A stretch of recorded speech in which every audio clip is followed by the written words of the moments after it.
आज हम बात करेंगे बुद्ध के बारे में। गौतम बुद्ध का जीवन हर किसी के लिए प्रेरणादायी है।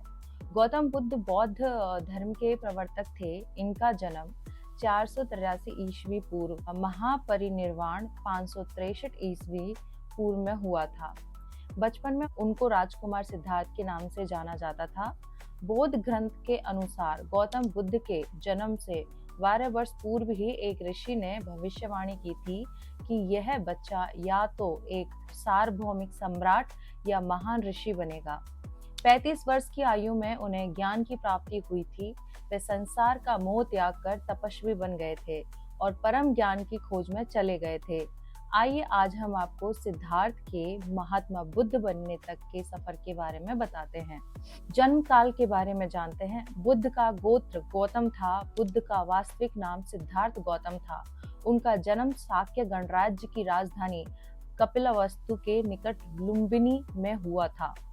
बुद्ध के जन्म के 7 दिन के भीतर ही उनकी माता का देहांत हो गया था। उनका पालन पोषण उनकी मौसी गौतमी ने किया था। शिशु का नाम सिद्धार्थ रखा गया था। शाक्य वंश के राजा शुद्धोधन सिद्धार्थ के पिता थे। सिद्धार्थ के जन्म से पूर्व हुई भविष्यवाणी से परेशान होकर उनके पिता ने उन्हें तपस्वी बनने से रोकने के लिए राजमहल की परिधि में रखा। गौतम राजसी विलासिता में पले बड़े और बाहरी दुनिया से आक्रांत, नृत्य करने वाली लड़कियों के द्वारा मनोरंजन, ब्राह्मणों के द्वारा निर्देशन और तीरंदाजी, तलवारबाजी, कुश्ती, तैराकी और दौड़ में प्रशिक्षित किए गए थे। कम उम्र में ही उनका विवाह राजकुमारी यशोधरा से करा दिया गया। दोनों का एक पुत्र भी हुआ जिसका नाम राहुल था। सिद्धार्थ बचपन से ही अत्यंत करुण हृदय वाले थे। वह किसी का भी दुख नहीं देख सकते थे। इतने प्रयासों के बाद भी 21 वर्ष की आयु में उनकी अपने राज्य कपिलवस्तु की गलियों में उनकी दृष्टि 4 दृश्यों पर पड़ी। यह दृश्य थे एक वृद्ध विकलांग व्यक्ति, एक रोगी, एक पार्थिव शरीर और एक साधु। इन 4 दृश्यों को देखकर सिद्धार्थ समझ गए थे कि सबका जन्म होता है, सबको बुढ़ापा आता है, सबको बीमारी होती है और एक दिन सब मृत्यु को प्राप्त होते हैं। इससे व्यथित होकर उन्होंने अपना धनवान जीवन, अपनी पत्नी, पुत्र एवं राजपाट का त्याग करते हुए साधु का जीवन अपना लिया और जन्म, बुढ़ापा, दर्द, बीमारी और मृत्यु से जुड़े सवालों की खोज में निकल गए।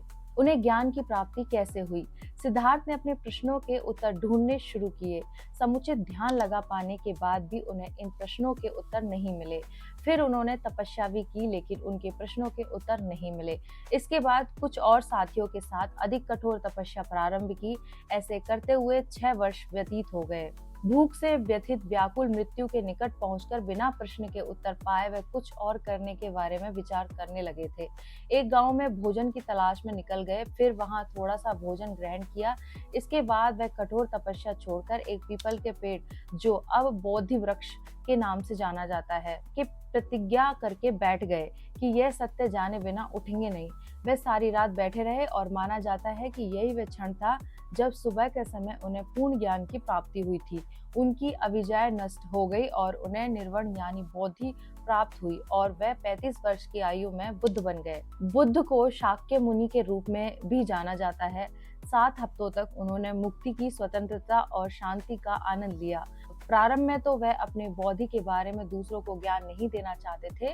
बुद्ध का मानना था कि अधिकांश लोग को समझाना बहुत मुश्किल होगा। मान्यता है कि बुद्ध को स्वयं ब्रह्मा जी ने अपने ज्ञान को लोगों को पहुंचने का आग्रह किया था। फिर वह इस पर सहमत हो गए।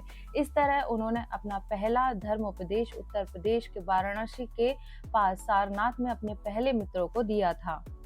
लुम्बिनी कपिलवस्तु के पास शाक्य गणराज्य, कौशल राज्य एवं नेपाल में मृत्यु, कुशीनगर, मल्ल गणराज, मगध राज एवं कासिया भारत बौद्ध धर्म के संस्थापक थे, जो दक्षिणी और पूर्वी एशिया और दुनिया के प्रमुख धर्म और दार्शनिक प्रणालियों में से एक है। बुद्ध एक शिक्षक के कई विशेषणों में से एक हैं जो आम युग से पहले 6वीं और 4वीं शताब्दी के बीच कभी उत्तरी भारत में रहते थे। उनके अनुयायियों, जिन्हें बौद्ध कहा जाता है, ने उस धर्म का प्रचार किया जिसे आज बौद्ध धर्म के नाम से जाना जाता है। प्राचीन भारत में बुद्ध शब्द का इस्तेमाल कई धार्मिक समूहों द्वारा किया जाता था। और इसके कई अर्थ थे, लेकिन यह बौद्ध धर्म की परंपरा के साथ सबसे मजबूती से जुड़ा हुआ था और इसका मतलब एक प्रबुद्ध व्यक्ति था जो अज्ञानता की नींद से जाग गया और दुख से मुक्ति पा ली है। बौद्ध धर्म की विभिन्न परंपराओं के अनुसार अतीत में बुद्ध हुए हैं और भविष्य में भी बुद्ध होंगे। बुद्ध धर्म के कुछ रूपों का मानना है कि प्रत्येक ऐतिहासिक युग के लिए केवल एक बुद्ध है। अन्य मानते हैं कि सभी प्राणी अंततः बुद्ध बन जाएंगे। बौद्ध धर्म के सभी रूप गौतम बुद्ध के जीवन की विभिन्न घटनाओं का जश्न मनाते हैं। उनका जन्म, ज्ञान प्राप्ति और निर्वाण शामिल है। कुछ देशों में तीनों घटनाएं एक ही दिन में मनाई जाती हैं, जिसे बुद्ध पूर्णिमा कहा जाता है। दक्षिण पूर्व एशिया में वैशाख, अन्य क्षेत्रों में त्योहार अलग अलग दिनों पर मनाए जाते हैं और इनमें कई तरह के अनुष्ठान और प्रथाएं शामिल होती हैं। इन देशों में बुद्ध का जन्म चंद्र तिथि के आधार पर अप्रैल या मई में मनाया जाता है। जापान में, जहां चंद्र कैलेंडर का उपयोग नहीं किया जाता है, बुद्ध का जन्म 8 अप्रैल को मनाया जाता है। वहां यह उत्सव एक स्थानीय शीटों के साथ मिलकर हनुमात्सुरी नामक फूल उत्सव में शामिल हो गया है। सामान्य विचार: बुद्ध, जिनके जीवन के बारे में अधिकांश कथाएं के माध्यम से जाना जाता है, ऐतिहासिक व्यक्ति का कुल नाम गौतम संस्कृत में या गौतम पाली में था और उनका दिया गया नाम सिद्धार्थ संस्कृत में, जो अपने लक्ष्य को प्राप्त करता है। उन्हें अक्सर शाक्य मुनि, शाक्य वंश का ऋषि कहा जाता है। बौद्ध ग्रंथों में उन्हें आमतौर पर भागवत, अक्सर भगवान के रूप में अनुवादित के रूप में संबोधित किया जाता है और वे खुद को तथागत के रूप में संदर्भित करते हैं, जिसका अर्थ या तो वह जो इस प्रकार आया है या वह जो इस प्रकार चला गया है हो सकता है। उनके जीवन के बारे में जानकारी बड़े पैमाने पर बौद्ध ग्रंथों से प्राप्त होती है, जिनमें से शुरुआती आम युग की शुरुआत से कुछ समय पहले उनकी मृत्यु के कई शताब्दियों बाद तक लिखे जाने के लिए प्रतिबद्ध नहीं थे। उनकी मृत्यु की तिथि या परंपरा की भाषा में निर्वाण में प्रवेश के बारे में पारंपरिक स्रोतों के अनुसार यह 2420 ईसा पूर्व से 290 ईसा पूर्व तक है। 20वीं सदी में विद्वानों ने इस सीमा को काफी सीमित कर दिया। आमतौर पर राय उन लोगों के बीच विभाजित थी जो उनकी मृत्यु को लगभग 480 ईसा पूर्व मानते थे और जो इसे एक सदी बाद मानते थे। बुद्ध का जन्म लुम्बिनी रुमिनदेई में हुआ था, जो कपिलावस्तु के पास गंगा नदी बेसिन के उत्तरी किनारे पर है, जो उत्तर भारत की सभ्यता की परिधि पर स्थित एक क्षेत्र है जो आज दक्षिण नेपाल में है। विद्वानों का अनुमान है कि उत्तर वैदिक काल के दौरान इस क्षेत्र के लोग जनजातीय गणराज्यों में संगठित थे, जिनका शासन बुजुर्गों की एक परिषद या एक निर्वाचित नेता द्वारा किया जाता था। बुद्ध के जीवन के पारंपरिक विवरणों में वर्णित भव्य महल पुरातात्विक अवशेषों में स्पष्ट नहीं है। ये स्पष्ट नहीं है कि गंगा वैश्य की सामाजिक व्यवस्था की परिधि में स्थित यह समूह किस हद तक सामाजिक व्यवस्था में शामिल थे। जाति व्यवस्था: लेकिन बुद्ध के परिवार को योद्धा क्षत्रिय जाति से संबंधित बताया जाता है।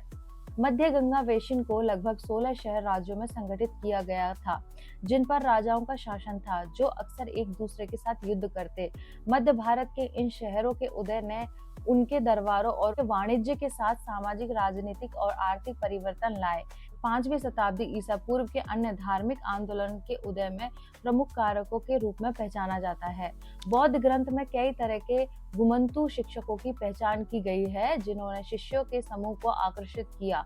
इनमें से कुछ ने ध्यान, योग और तप के रूपों को सिखाया और दार्शनिक विचारों को प्रस्तुत किया, जो अक्सर व्यक्ति को प्रकृति और इस सवाल पर ध्यान केंद्रित करते थे कि क्या मानव क्रियाएं, कर्म का भविष्य में प्रभाव पड़ता है। हालांकि बुद्ध इन शिक्षकों में से एक बन गए, लेकिन बुद्ध उन्हें दूसरों से काफी अलग मानते हैं, इसलिए परंपरा के भीतर उनके स्थान को केवल उनके जीवन और समय की घटनाओं, यहाँ तक कि वह उपलब्ध है, पर ध्यान केंद्रित करके नहीं समझा जा सकता। इसके बजाय उन्हें समय और ऐतिहासिक के बौद्ध सिद्धांतों के संदर्भ में देखा जाना चाहिए। बौद्ध धर्म के अनुसार ब्रह्मांड कर्म का उत्पाद है, जो कि कर्मों के कारण और प्रभाव का नियम है, जिसके अनुसार पुण्य कर्म भविष्य में सुख पैदा करते हैं और अपुण्य कर्म दुख पैदा करते हैं। ब्रह्मांड के प्राणी बिना किसी शुरुआत के 6 लोकों में पुनर्जन्म लेते हैं: देवता, अर्धदेव, मनुष्य, पशु, भूत और नरक के प्राणी। इन प्राणियों के कर्म न केवल उनके व्यक्तिगत अनुभव बनाते हैं बल्कि वे क्षेत्र भी बनाते हैं जिनमें वे रहते। पुनर्जन्म का चक्र, जिसे पुनर्जन्म का चक्र कहा जाता है, इन संसार शाब्दिक अर्थ भटकना को दुख का क्षेत्र माना जाता है और बौद्ध अभ्यास का अंतिम लक्ष्य उस दुख से बचना है। बचने का तरीका तब तक अज्ञात रहता है जब तक कि लाखों जन्मों के दौरान एक व्यक्ति खुद को पूर्ण नहीं कर लेता। अंततः संसार से बाहर निकलने का रास्ता खोजने की शक्ति प्राप्त कर लेता है और फिर करुणा पूर्वक उस रास्ते को दुनिया के सामने प्रकट करता है।